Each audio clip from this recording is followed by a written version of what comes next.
It's time for Damn Good Marketing Podcast. I'm your host, Shelby Clement.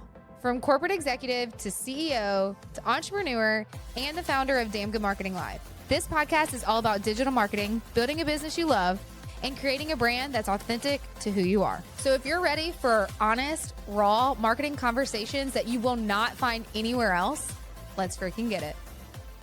Okay, guys, welcome back to Damn Good Marketing Podcast. I'm your host, Shelby Clement, and today I have my girl Barbara with us to talk about all things numbers and how people literally do not like to know them, understand them, all the things. And this is where she comes in. Oh my God, Barbara, thank you for being here today. I appreciate it. Well, thank you for having me. I'm so excited to be here and talk about all the things numbers.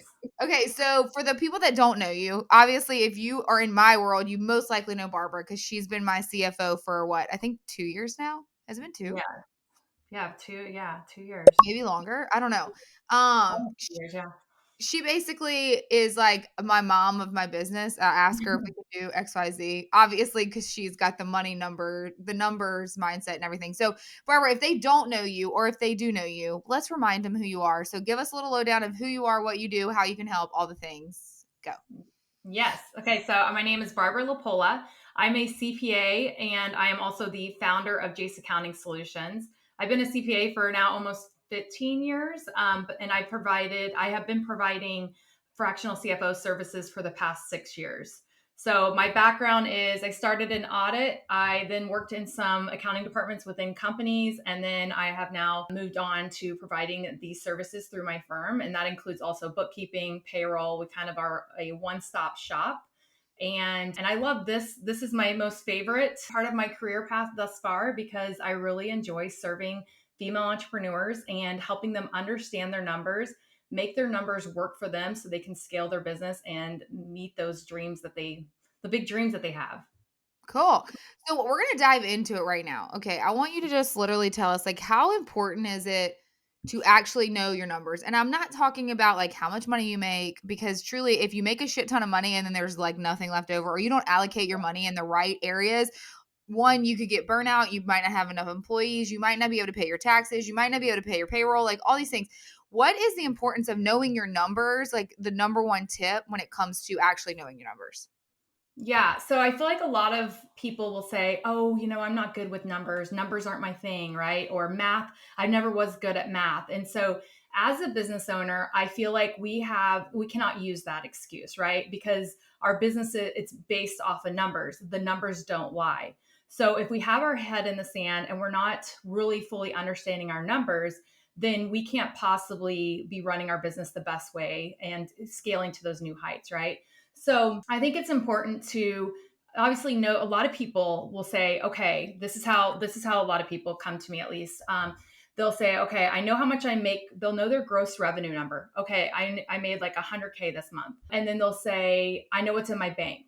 And those are like the two numbers they know, which is good. That's a starting point, right? But to really understand, to your point, like, hey, you might be making 100K gross revenue, but if you're not, how much are you leaving behind for yourself? Like, how much is left over? How much are you spending on marketing? How much are you spending on payroll? How much are you spending on social media management? Like all of those things. And so if you don't understand the different buckets and like how that money is being used, and then understanding not only like your net income number, but like what's literally left over at the end of the day after you pay off your credit cards, after you pay off any debt in the company, pay off your car note, all the things. So that's like the difference between thinking, I think, surface level, I know my numbers, and like really knowing your numbers. Yeah, and I think a lot of times what I've learned too, because guys, if you are anything like me and you're listening to this, still to this day, I've worked with Barbara for, we're going to say 2 years. I think it's been a little over, maybe it has. But I still want to, like, every time we have a call, and it's nothing against her, I just hate numbers. I hate Excel. I hate knowing all the things. But I also love that I've hired Barbara to kind of hone in on this. Like, obviously, I know a lot more than I did know, but I still hate talking about it. But it's definitely something that we need to talk about, because it doesn't matter if you're like, especially if you're on social media and you see people say, oh, I made 7 figures this year. Okay, cool. But what's your profit margin? Or what are you doing? Are you on burnout? Or do you have any money left over? Or where did you actually spend this? Are you in growth mode? Do you have anything like as a safety net? Is anybody in there? Like right now, she just had me open up a high yield savings, because if you have money sitting there and it needs to work for you, like she advised me into opening that. So like having someone in your corner will have like give you the confidence to say like, yes, I have the money to do XYZ, or I can grow, or I need an employee, or I need whatever that is. Can you hone in more on like profit margin and what that looks like? And then talk about a little bit of how you talk about what's healthy, what's not healthy, because I feel like there's so much, especially in the world of Instagram. So a lot of people that are listening to this are listening to it for the marketing benefits of it, but I want y'all to listen because I know y'all are so honed in on social media that anybody can say anything. They can say, I make this much this month, I make this month, this yearly or whatever. But if you go to ask them their profit margin, either A, it doesn't exist, it's terrible, or they just are like not even really actually making that kind of money. They're just making you think you do. So can you really break down like profit margin? Why is that important? And what is a healthy one in order to like be sustainable or growth or any of those things? Yeah, absolutely. So our net profit margin, so that's just taking your total gross revenue less all of your expenses, okay? And so what I find too is that on Instagram or even on podcasts, like different sound bites that you'll get is like, I hit seven figures. And as an accountant, I'm always like, can you tell me your margin on that? Because while that's huge, right? We should celebrate hitting seven figures of gross revenue. I want to know the profit margin to know how much was left over at the end of the day. Because there is something, if you're not familiar with your profit margin and understanding that for every dollar, and just to break down profit margin further. So think of it this way. For every dollar that comes in, how much of that is being spent on expenses? Okay. And then how much do you get to keep? And so that's what our profit margin is. It's just saying like, hey, for every dollar that comes in, this is the percentage that I get to that I used on expenses, and then the remaining amount is what you get to keep. But I think it's important that because you can easily work for that same dollar harder and not smarter. And so what that means is that you could have like a seven-figure business and your profit margin could be like 5%. Okay. But what if you had, and I don't have my calculator in front of me and don't do mental math that well, but let's just say though, if you had a $500,000 gross revenue and you had like a 20% margin, that's going to net you a higher amount. And so it's important to know that you can basically, yes, you can increase your gross revenue, but if you're not following that profit margin, you can essentially be working harder, not smarter. Yeah. And I think that guys, I want you to like, how do you come in the mix to help them understand? Because like I even have people that I've texted and they're like, well, Barbara actually probably would tell me. You don't know this because I would never, I mean, I will tell you, I'm telling you right now. And now the world knows. Barbara would probably tell me, no, I shouldn't do this, but like, I'm going to do this. And they don't work with you yet. They've just seen you in my world. And I'm like, well, you should get a Barbara. And like so many people that have asked me questions, or how do I invest in a Casey, or how do I invest in XYZ, or how do I prep for my actual CPA? I was like, you need to get a Barbara. And so like, can Yeah. you give them a little bit of what it's like to work with you, and what do you take off their plate when it comes to understanding your numbers, understanding, your profit margin, understanding all of these things in order for you to invest in a business coach, to hire an employee, to prep for like tax season, just because like all of that is a headache. Someone recently told me that they were still doing their tax stuff and their CPA is going to kill them because their CPA is going to charge them more money. And I'm like, if you would just like take a step back, because they were like, well, we can't really afford Barbara. And I was like, okay, well, if you looked at it over a span of time, like, could you actually afford Barbara at the end of the day, what you're going to be paying your CPA to figure it all out within like a month or 2 months to hit the deadline that it is? So can you give a little bit of insight of what it looks like to hire a CFO to come within? Like, I contract you out. We've contracted you out for a while. A lot of my people are contracting you out. So can you tell them a little bit of what that looks like? Yeah, absolutely. So I don't like my clients to come to me with a pit in their stomach. I know you mentioned earlier that you like get nervous Oh, when we all the talk time. But like, numbers. that's me. It's not you. Yeah. That's me. That's a Yeah. me thing, guys. Well, yeah. And well, let me address that though, because I do think that that is a common feeling that people feel because numbers don't lie. Numbers are they're math facts, right? And so you have this gut feeling like, oh, I think this went really well. And when I bring the numbers, that's either going to be true, your gut's right, or it's maybe slightly off, right? And so that can make us nervous. So that's just natural. Now, what I like to do is I don't like to just tell people no, but there is this accountability part that I offer. And it's not that I don't necessarily call myself like a coach and I'm going to be like, hey, don't do that. I think of it more as like a therapist. Like if you go into a therapist and you tell them like, hey, so this is what's going on, typically the therapist is going to respond with a question. And then you're going to keep answering. And then you basically come to your own conclusion. But what I do is I do a combination kind of that, but I also show you the numbers. I say, okay, you want to hire a new employee. Let me put that in the forecast, and I'm going to show how that's going to what that's going to look like in the next 3 months, the next 6 months, the next year or two. And so when I bring those numbers don't lie, remember, when I bring those math facts to life for you, it helps you either say, this is great, or you know what, I think I might want to wait a month. So it's not me necessarily, like I will share my that's why I'm being hired too, is to share my Yeah. expertise, share my opinion. But I really try to balance sharing my opinion with you coming to the correct answer yourself.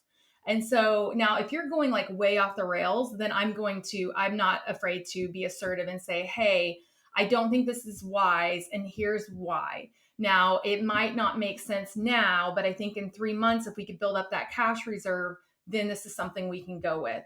So the benefit to your point too, of like people saying, hey, I can't really afford a fractional CFO, or, I feel like a lot of people have no issues hiring coaches, but then they're like, I can't hire that bookkeeper or that fractional CFO. And my question is like, can you really afford not to? Yeah.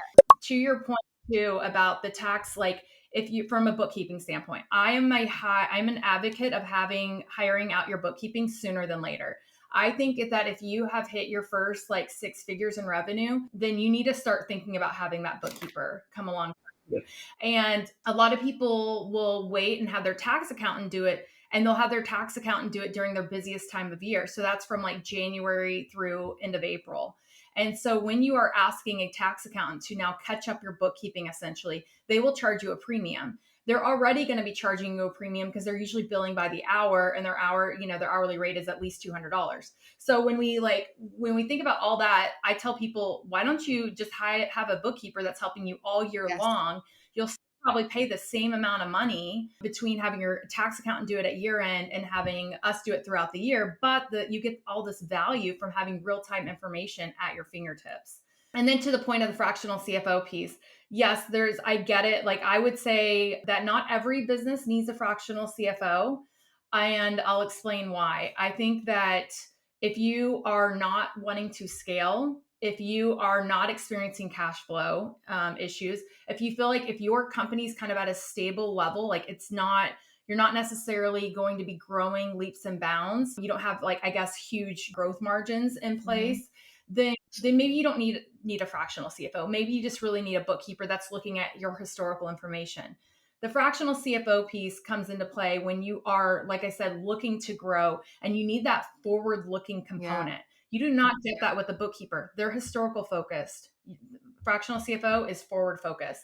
So, and I've had it time and time again, which is like nerve-wracking, that people come to me, like sometimes it's just like a month or even a week too late, where I'm like, oh, if you had just talked to me, I would have advised you to wait on this. And now my job is to kind of like unravel, not like a mess, but just like, hey, we need to strategize this and rework these numbers so that we're going to have a company by the end of the year, right? Yeah. I think it's just like one time you made a great point, and I'm going to bring it up because I just feel like that it is a topic that isn't talked about. But on my last podcast, when I interviewed you, you said the two taboo things that people do not talk about is sex and money. Mhm. And why do you feel like money is such a topic that just isn't talked about? Because people are so excited to just shout from the rooftops, I've made XYZ. But yet when they actually go and they need to talk about the nitty gritty, or they actually need to talk about growth, or even just to you in general, I know sometimes even this point, like, but I'm like an exception because truly sometimes I'm my own worst enemy at the moment because I'll be like in a pitfall and I'll be like, oh my God, we're going to lose everything. That's mentally me. And Barbara's like, why didn't you just talk to me? Because she is right. Numbers do not lie. So can you talk a little bit about why, like, people do not want to talk about money, or what you've experienced as to why? Yeah. So I think it was Jen Sincero. She has a book. I always forget the topic of it, but I think it's like Sex and Money or something, or it's something regarding money. Anyway, in that book, she talks about how sex and money are the two taboo topics. Because think about it, like you're not going to go to like a dinner party and just openly talk about sex and money unless you're like at a weird dinner Got a party. But you weird know what I one. mean? Hey, For the do most, what you want. yeah. Yeah. And I mean, I would also probably throw in, we also probably aren't going to talk politics either, Right. but this is so maybe those are the three things, right? That we're not going to talk at the water cooler. We're not going to talk at the Mm, party. You probably aren't even going to necessarily talk about that to your closest friends. Like, how many friends do you like confide in your sex life at, at our ages? I right. don't know. Anyway, so I just think naturally these are just topics we don't talk about. And I think there's also, and I can't remember off the top of my head, there is a book, and maybe you can link it in the show notes, but he talks about how we all have a money blueprint. And it actually starts when we were young, like as children, and how our parents talked about money. Was it, we don't have money? Was that the phrase? Or did they say, we're choosing not to spend our money that way? And those two different ways of how they approached it can impact a child. Because if they say we don't have enough money, that can lead to like a scarcity mindset. Not to like everyone to start going, oh my goodness, and start panicking and saying, oh, I'm probably like, my kids are going to be set up for failure. No, I mean, I'm guilty too of like, I try to rephrase how I talk about it. So I think understanding, just like all of us human beings have all had there's been so much that's happened in our lifetime. And so we carry things that happen in our childhood and our young adulthood into our today present selves. And it's the same thing with money. It's always like this evolving thing and you kind of have to like unlearn and change your mindset by what you were raised. And so I think that also plays into how people view the topic of I money. think a lot of times too, guys, she made a great point a while ago, and it's kind of the same thing I tell you about marketing. And like, if you don't do it, your competitor will. It's kind of a non-negotiable right now. Is if you don't, if you are someone that has a business and you want to grow or you want to stay in business, like it's honestly essential if you just want to stay in business. Because when I hired Barbara, I just know. I don't even think we might have been in a group. We probably were. I don't know. It was chaos. And I was like, I'm hiring Barbara because I met her through Casey. But like if you are trying Mhm. to grow a business, stay in business, do business, be good at business, hire help, invest in your business, all those things, you have to hire someone to help you. You have to hire a bookkeeper, you have to hire a CFO, and I would recommend Barbara. Obviously, it's not just because I use her, but actually it is all because I use her because I love her and I trust her, but you have to also trust because it is your money. And so, I think when a lot of times is this, if you don't like knowing your numbers, I would say this, or if you don't want to do this, you need to hire someone that could at least meet with you once a month. Like Barbara and I meet once a month, and she tells me my numbers. Otherwise, I probably wouldn't know them because we get so Mhm. lost in everything else that we do. And then also, it goes back to say this, like hire out things that are not your zone of genius because time is money. And if you don't invest in your business in ways that can skyrocket your business or allow you to grow it or work on your business instead of in your business, then you know what? Then that's your own fault. But going into the next question I have for you, Barbara, is investing in your business. One, I want you to talk about what do you think about investing in your business in general? Like, what have you done to invest in your business, your personal development, your professional development and your personal development if you want. And then also what it's like when you've had conversations with people that maybe have been a little hesitant, but you've said, like, you have to invest in your business, whether that is with me. I know I've said that too. It's like if someone comes to me and they're like, I need social media management. I was like, look, you have to invest in your business, whether it's with me or with someone else helping you with marketing. So, can you touch on those two topics for me, please? Yes. So when I first started, when I decided that I was going to move from like a solopreneur where I just had a client or two and I decided like I'm going to go big and like actually create a firm. That was, let's see, I started that in like 2022. Is like I've had my firm since 21, but I was like, should I just keep this small and like very much mom and pop, if you will, only me, didn't have any help. Then I made that transition mentally first. I had to get there and say, okay, I'm going to put my big girl pants on and I'm going to like scale this thing. And so starting in January of 2022, or sorry, 2023, I always get my Me too. dates Don't mixed up. worry. But Keep anyway, going. yeah, so January 23, I decided like I'm going to go big. And I knew that my biggest thing was that I was not going to be able to manage my social media. I just knew that on the outset that you know what, if I like I'm going to be too perfection trying to like get perfection here and I'm just never going to actually post anything. And I knew that my clients were on Instagram. And so I first and foremost like I hired that out.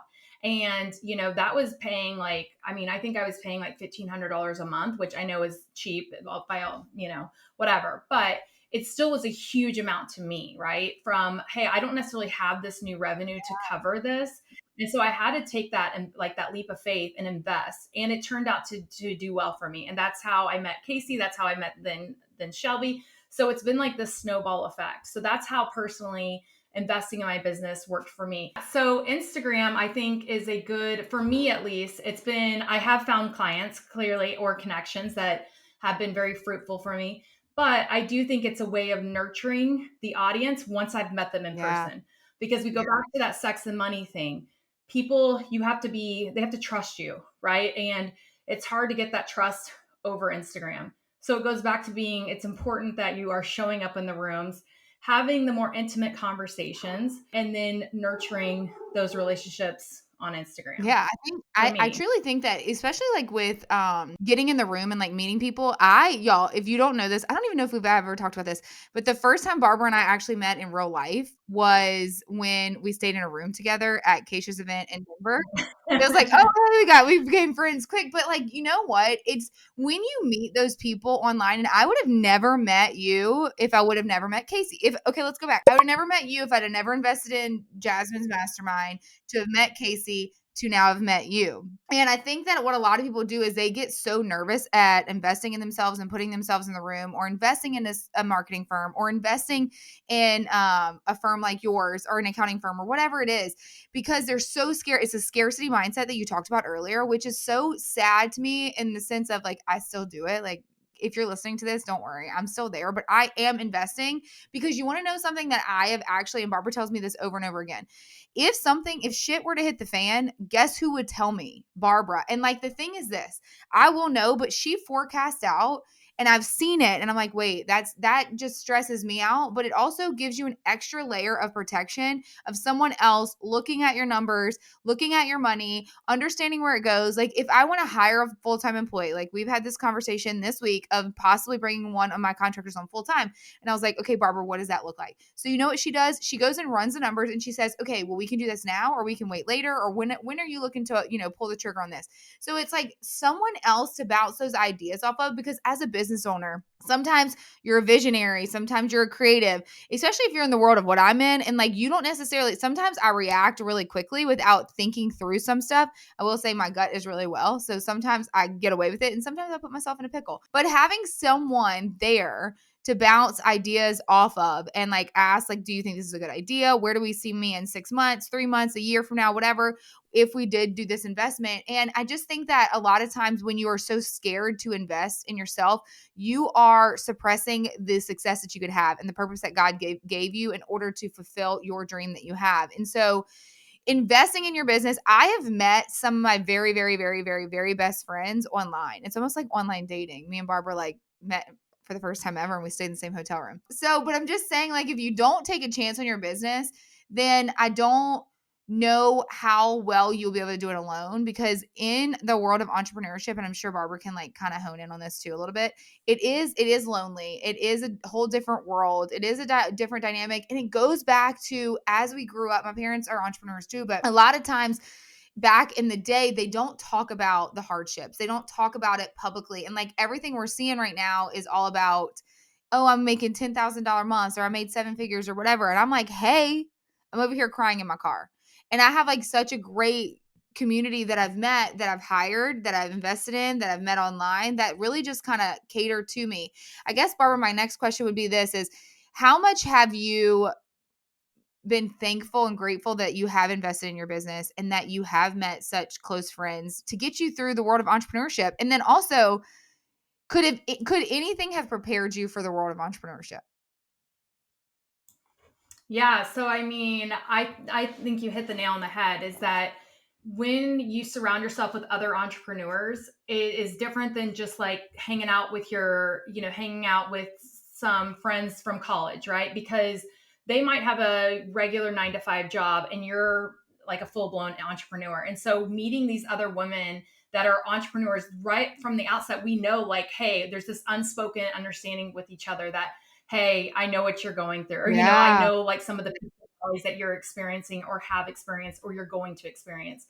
So it just immediately, I think, gets us up to speed, understanding like, oh, we're coming from the same place. And so that's comforting. And when we have those hard moments, being able to talk, pick up the phone and do a voice note, text or call, whatever, to those girls that we've met in the room and be able to say like, I'm having a rough month or I'm having a rough day. This is what happened. And them saying like, hey girl, this happened to me too. And this is a season, this too shall pass. There's just like so much benefit and like camaraderie, like, amongst all of us women. And I also think that I've been blessed to experience that, for the most part, the rooms that I've gotten into, there's not this, I don't feel this Yes. competitiveness. I don't feel like these women are catty and they're like, hey, I hope you fail so I rise. They're all about like, you go girl, you got that. Like we're celebrating everything, regardless if you've already hit your first 7 figures or you have just hit your first 6 figures. Like everyone's just like rooting for you. And so